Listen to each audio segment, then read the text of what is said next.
नमस्कार दोस्तों, success study वालोदा YouTube channel में आपका स्वागत है। आज हम लेकर आए हैं सामाजिक विज्ञान के महत्वपूर्ण प्रश्न जो कि NMMS यानी राष्ट्रीय मेंस कम मेरिट छात्रवृत्ति चयन परीक्षा के लिए लाभदायक हैं, जो आपको इस परीक्षा में 35 प्रश्न पूछे जाते हैं। तो उन 35 प्रश्नों की तैयारी करने के लिए मैं आपको सीरीज के रूप में प्रश्न उपलब्ध करवाऊँगा जो कि इस परीक्षा के लिए काफ़ी महत्वपूर्ण साबित होंगे। तो चलिए शुरू करते हैं आज का वीडियो। प्रश्न क्रमांक 1, किस अनुच्छेद का प्रयोग आपातकाल लगाने के लिए नहीं किया जाता है? Option A 352, B 356, C 345, D 360। तो देखिए, हमारे देश में आपातकाल लगाने के लिए 352 से लगा करके 360 तक के अनुच्छेद हैं, यानी 345 अनुच्छेद आपातकाल लगाने के लिए नहीं प्रयोग किया जाता है। इसलिए ऑप्शन सी जो है हमारा सही जवाब हो जाएगा। अगला प्रश्न है, सिंधु नदी भारत के किस राज्य से होकर गुजरती है? ए जम्मू कश्मीर, बी राजस्थान, सी हरियाणा और डी बिहार। तो देखिए, सिंधु नदी जो है वह जम्मू कश्मीर से होकर गुजरती है, इसलिए ऑप्शन ए सही जवाब हो जाएगा। प्रश्न क्रमांक 3, भारत के किस राष्ट्रपति को मिसाइल मैन भी कहा जाता है? ए डॉक्टर राजेंद्र प्रसाद, बी श्रीमती प्रतिभा पाटिल, सी प्रणब मुखर्जी, डी APJ अब्दुल कलाम। तो इनमें से सही जो ऑप्शन होगा वह होगा D doctor APJ Abdul Kalam. इन्हें मिसाइल मैन भी कहा जाता है। ये एक महान वैज्ञानिक थे जिन्होंने मिसाइल का निर्माण किया था। प्रश्न क्रमांक 4, आय व्यय का लेखा जोखा कहलाता है? ए बजट, बी प्रबंधन, सी कार्यपुस्तिका, डी तकनीकी। तो आय व्यय का जो लेखा जोखा होता है वह कहलाता है बजट। प्रश्न क्रमांक 5, अंतर्राष्ट्रीय महिला दिवस कब मनाया जाता है? ए 8 अप्रैल, बी 8 मार्च, सी 8 जनवरी, डी 8 अगस्त। तो अंतर्राष्ट्रीय महिला दिवस जो है 8 मार्च को मनाया जाता है, इसलिए ऑप्शन बी जो है हमारा सही जवाब हो जाएगा। प्रश्न क्रमांक 6, संविधान सभा के अध्यक्ष थे? ए डॉक्टर राजेंद्र प्रसाद, बी श्रीमती प्रतिभा पाटिल, सी डॉक्टर भीमराव अंबेडकर और डी पंडित जवाहरलाल नेहरू, है ना। तो इसका सही उत्तर हो जाएगा डॉक्टर राजेंद्र प्रसाद। यह संविधान सभा के अध्यक्ष थे, जबकि डॉक्टर भीमराव अंबेडकर यह प्रारूप समिति के अध्यक्ष थे। ठीक है ना। संविधान की प्रारूप समिति के अध्यक्ष कौन थे? डॉक्टर भीमराव अंबेडकर। और संविधान सभा के अध्यक्ष थे डॉक्टर राजेंद्र प्रसाद। यहाँ आपको कन्फ्यूज नहीं होना है। ठीक है ना। चलिए, अगला जो प्रश्न है, प्रश्न क्रमांक 7, सुंदरलाल बहुगुणा का संबंध किससे है? ए एपिको आंदोलन, बी चिपको आंदोलन, सी किसान आंदोलन और डी इनमें से कोई नहीं। तो देखिए, सुंदरलाल बहुगुणा का संबंध था वह था चिपको आंदोलन से, है ना। चिपको आंदोलन क्या था? यह वनों को काटने से बचाने के लिए एक आंदोलन चलाया गया था। इसमें क्या करते थे कि सुंदरलाल बहुगुणा के नेतृत्व में उनके गांव की जनता जो भी पेड़ काटने आता है ना, तो उस पेड़ के आसपास ऐसे चिपक जाते थे, उस पेड़ से चिपक जाते थे, इसलिए इस आंदोलन का नाम चिपको आंदोलन रखा गया था। तो सुंदरलाल बहुगुणा का संबंध जो है वह चिपको आंदोलन से है और यह वनों को काटने से बचाने के लिए चलाया गया था। प्रश्न क्रमांक 8, निम्नलिखित में से किसे काला सोना कहा जाता है? ए बॉक्साइट को, बी हीरे को, सी कोयले को, डी लोहे को। तो देखिए कोयले को जो है काला सोना कहा जाता था, इसलिए ऑप्शन सी हमारा सही जवाब हो जाएगा। अगला प्रश्न है राज्य विधायिका में मंत्रिमंडल का अध्यक्ष कौन होता है? ए मंत्री, बी विधायक, सी मुख्यमंत्री और डी ये सभी। तो देखिए राज्य विधायिका में यानी राज्य विधानसभा में मंत्रिमंडल का अध्यक्ष कौन होता है? वह होता है मुख्यमंत्री, है ना। मंत्रिमंडल का अध्यक्ष कौन होता है? मुख्यमंत्री, इसलिए ऑप्शन सी जो है सही जवाब हो जाएगा। प्रश्न क्रमांक 10, विधायक बनने के लिए कम से कम कितनी आयु होना चाहिए? ए 30 वर्ष, बी 45 वर्ष, सी 25 वर्ष और डी 18 वर्ष, है ना। तो विधायक बनने के लिए कम से कम जो आयु होना चाहिए वह 25 वर्ष होना चाहिए, इसलिए ऑप्शन सी जो है हमारा सही जवाब हो जाएगा। ठीक है ना। अगला प्रश्न लोकसभा में कुल कितने सदस्य होते हैं? है ना। Option A 645, B 445, C 525, D 545। तो देखिए लोकसभा में जो है 545 जो है सदस्य होते हैं जिन्हें हम सांसद कहते हैं। ठीक है ना। प्रश्न क्रमांक 12, एफआईआर कौन लिखता है? है ना। ए दमकल कर्मी, बी पुलिस, सी वकील, डी सरकारी वकील। तो देखिए एफआईआर कौन लिखेगा? एफआईआर लिखती है पुलिस, इसलिए ऑप्शन बी जो है सही जवाब हो जाएगा। अगला जो प्रश्न है प्रश्न क्रमांक 13, निम्नलिखित में से कौन पृथ्वीराज चौहान का वंशज है?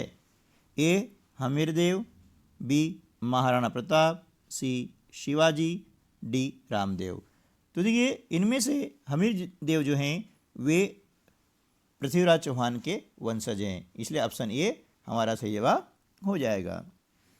प्रश्न क्रमांक 14, स्वतंत्र भारत के प्रथम राष्ट्रपति कौन थे? है ना।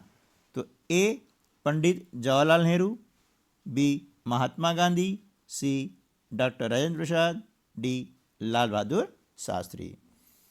तो देखिए स्वतंत्र भारत के प्रथम राष्ट्रपति डॉक्टर राजेंद्र प्रसाद थे। ठीक है ना। और पंडित जवाहरलाल नेहरू यह स्वतंत्र भारत के प्रथम प्रधानमंत्री थे। ठीक है ना। ये दोनों आपको ध्यान रखना है कि स्वतंत्र भारत के प्रथम प्रधानमंत्री पंडित जवाहरलाल नेहरू थे और स्वतंत्र भारत के प्रथम राष्ट्रपति डॉक्टर राजेंद्र प्रसाद थे। ठीक है ना। चलिए प्रश्न क्रमांक 15, राज्य का संवैधानिक मुखिया कौन होता है? ए मुख्यमंत्री, बी राष्ट्रपति, सी प्रधानमंत्री, डी राज्यपाल। है ना। तो इनमें से सही जवाब क्या हो जाएगा कि राज्य का संवैधानिक मुखिया होता है राज्यपाल। ठीक है ना। प्रश्न क्रमांक 16, निम्नलिखित में से कौन सा केंद्र शासित प्रदेश है? ए पंजाब, बी बिहार, सी दिल्ली और डी हरियाणा। तो इसका सही जवाब हो जाएगा दिल्ली। अब देखिए दिल्ली क्या है? केंद्र शासित प्रदेश भी हैं और दिल्ली एक राज्य भी है ना। कुछ हिस्सा इसका होता है वह केंद्र के अधीन होता है, इसलिए वह केंद्र शासित प्रदेश है, वहाँ पर केंद्र सरकार के नियम लागू होते हैं। ठीक है ना। तो यहाँ आपका उत्तर क्या हो जाएगा? दिल्ली हो जाएगा। प्रश्न क्रमांक 17, ठीक है, प्रथम विश्व युद्ध कब हुआ था? ए 1914, बी 1916, सी 1918 और डी 1913। तो देखिए प्रथम विश्व युद्ध है यह 1914 में हुआ था। कब हुआ था? 1914 में हुआ था। ये ऑप्शन ए सही हो जाएगा। यह युद्ध जो है 28 जुलाई 1914 से लगा करके 11 नवंबर 1918 तक चला था। ठीक है ना। ये आपको ध्यान रखना है। अगला जो प्रश्न है वह यह है कि लाल किला का निर्माण किसने करवाया? ठीक है ना। ए शाहजहां, बी जहांगीर, सी अकबर, डी हुमायूं। तो लाल किले का जो निर्माण करवाया था वह करवाया था शाहजहां ने, इसलिए ऑप्शन ए जो है हमारा सही जवाब हो जाएगा। प्रश्न क्रमांक 19, भारत के संविधान में कुल कितने मौलिक अधिकार दिए गए हैं? ए 8, बी 7, सी 5 और डी 6। तो देखिए वर्तमान में जो है भारतीय संविधान के द्वारा हमें 6 मौलिक अधिकार दिए गए हैं, इसलिए ऑप्शन डी जो है सही जवाब हो जाएगा। जबकि मूल संविधान में 7 मौलिक अधिकार थे पहले। 44वें संविधान संशोधन के द्वारा 7वां जो अधिकार था वह संपत्ति का अधिकार, उसे हटा दिया गया है ना। संपत्ति का अधिकार हटा दिया गया है। कब हटाया ये? 44वें संविधान संशोधन के द्वारा। ठीक है ना। प्रश्न क्रमांक 20, कोणार्क सूर्य मंदिर किस राज्य में स्थित है? ए पंजाब, बी कर्नाटक, सी ओडिशा, डी केरल। तो देखिए कोणार्क सूर्य मंदिर जो है वह उड़ीसा राज्य में स्थित है, इसलिए ऑप्शन सी जो है हमारा सही जवाब हो जाएगा। ठीक है ना। चलिए प्रश्न क्रमांक 21, रामकृष्ण मिशन की स्थापना किसने की? ए विवेकानंद, बी दयानंद सरस्वती, सी राजा Ram Mohan Roy, D Annie Besant. है ना। तो देखिए रामकृष्ण मिशन की स्थापना जो है वह की थी स्वामी विवेकानंद ने, ऑप्शन ए हमारा सही जवाब हो जाएगा। और इस मिशन की स्थापना 1897 में कोलकाता में हुई थी, और स्थापना करने वाले कौन थे? स्वामी विवेकानंद। ठीक है ना। चलिए अगला जो प्रश्न है, प्रश्न क्रमांक 22, प्लासी का युद्ध हुआ था, कब हुआ था? ए 1761 में, 1784 में, 1757 या फिर 1765 में। 4 ऑप्शन दिए गए हैं। इनमें से आपका सही जवाब हो जाएगा 1757। है ना। प्लासी का युद्ध जो है 23 जून 1757 को हुआ था, और यह युद्ध जो है ब्रिटिश की जो कंपनी थी ईस्ट इंडिया कंपनी और बंगाल के नवाब सिराजउद्दौला के बीच में हुआ था, जिसमें सिराजउद्दौला की हार हुई थी। ठीक है। चलिए नेक्स्ट क्वेश्चन है, राष्ट्रपति पद हेतु न्यूनतम आयु होनी चाहिए, कितनी होनी चाहिए? ऑप्शन ए 25, बी 30, सी 35 और डी 40। तो देखिए राष्ट्रपति पद हेतु न्यूनतम आयु होना चाहिए 35 वर्ष। कितनी होना चाहिए? 35 वर्ष, इसलिए ऑप्शन सी जो है सही जवाब हो जाएगा। और उपराष्ट्रपति के लिए भी उम्र 35 वर्ष होनी चाहिए। ठीक है। प्रश्न क्रमांक 24, इनमें से पवन की दिशा बताने वाला यंत्र कौन सा है? ए दिक्सूचक, बी एनीमोमीटर, सी तापमापी और डी वायुदाब मापी। तो देखिए पवन यानी हवा, तो पवन की दिशा बताने वाला जो यंत्र होता है वह कहलाता है दिक्सूचक या दिक्सूचक। है ना। इसके द्वारा हमें पवन की दिशा का पता लगता है। अगला जो प्रश्न है, शुष्क मौसम में अपने पत्ते गिरा देने वाले वन कहलाते हैं, क्या कहलाते हैं? ए वर्षा वन, बी सवाना वन, सी पतझड़ी वन और डी सदाबहार वन। है ना। तो देखिए शुष्क मौसम में जो वन अपने पत्ते गिरा देते हैं उन्हें हम कहते हैं पतझड़ी वन। ठीक है ना।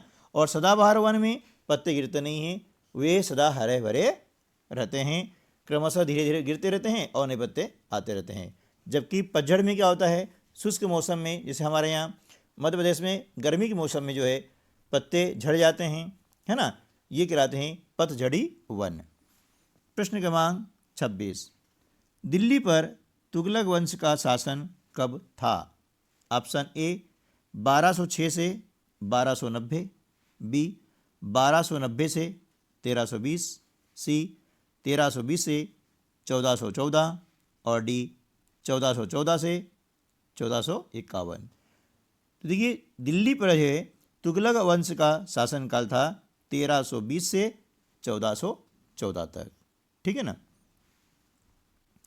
अगला प्रश्न है क्षोभ मंडल में औसत ऊंचाई है कितनी है? ए 13 किलोमीटर, बी 13 मीटर, सी 13 मील और डी 13 सेंटीमीटर।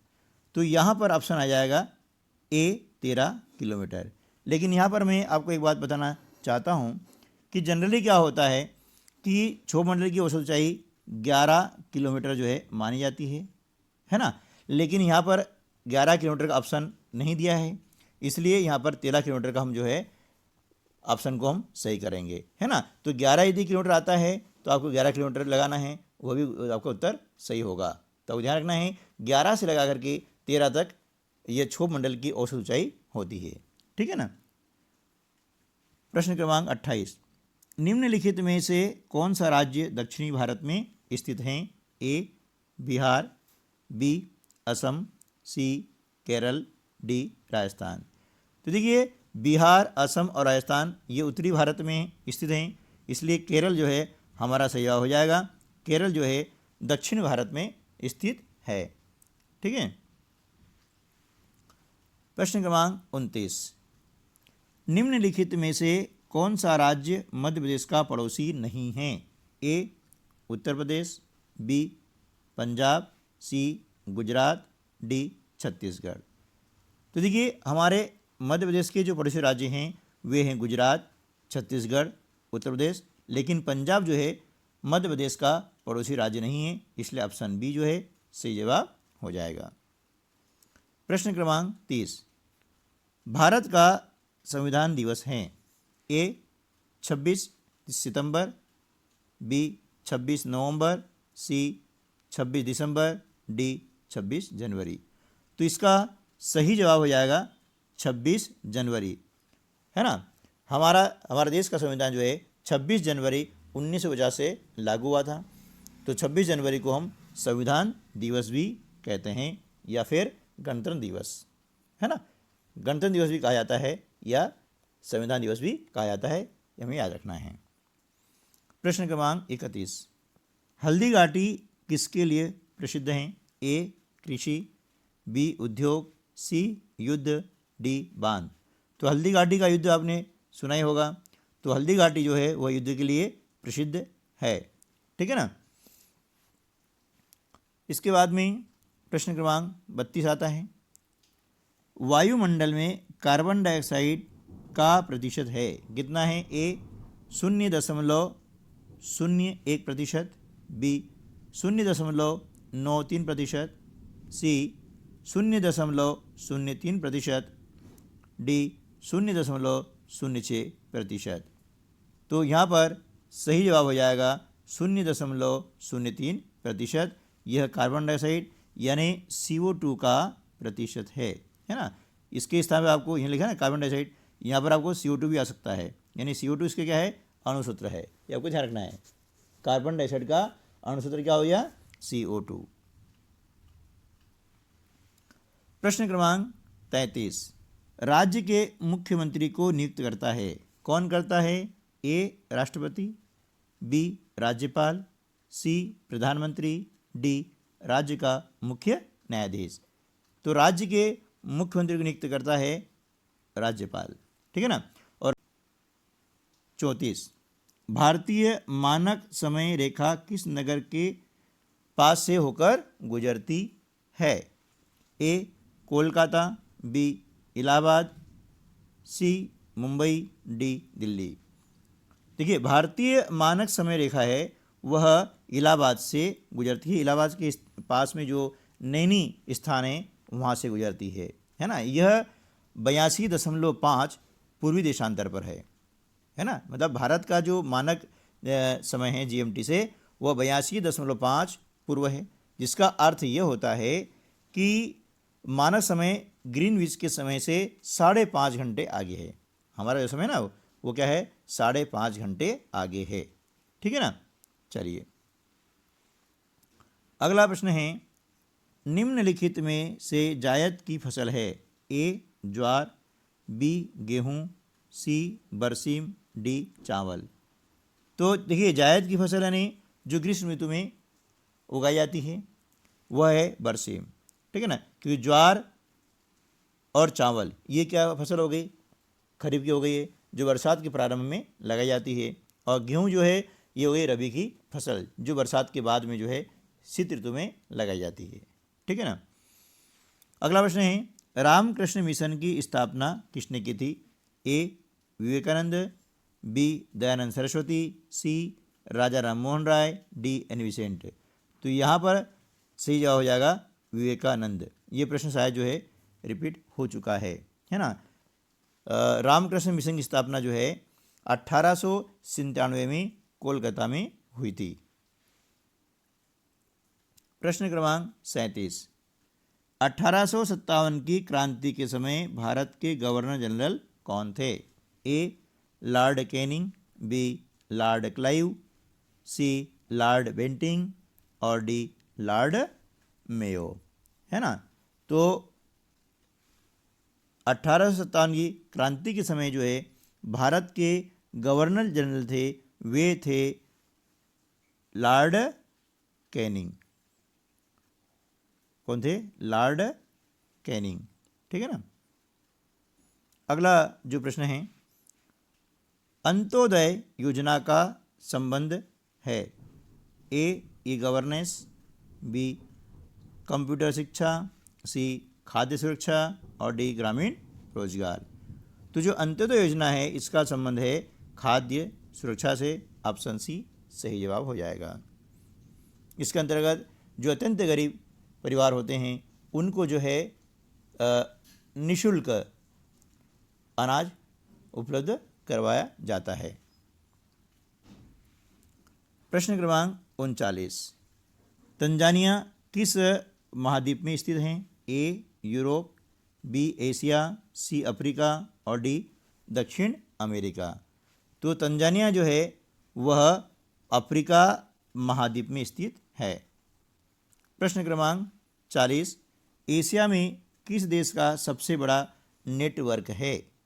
ए चीन, बी भारत, सी पाकिस्तान और डी जापान। तो देखिए एशिया में है ना रेल का सबसे बड़ा नेटवर्क हमारे देश यानी भारत में है। पूरे विश्व में जो है भारत का रेलवे नेटवर्क सबसे अधिक है। ठीक है दोस्तों, तो इस प्रकार से आज की वीडियो में बस इतना ही। मिलते हैं अगली वीडियो में, तब तक के लिए नमस्कार, जय हिंद।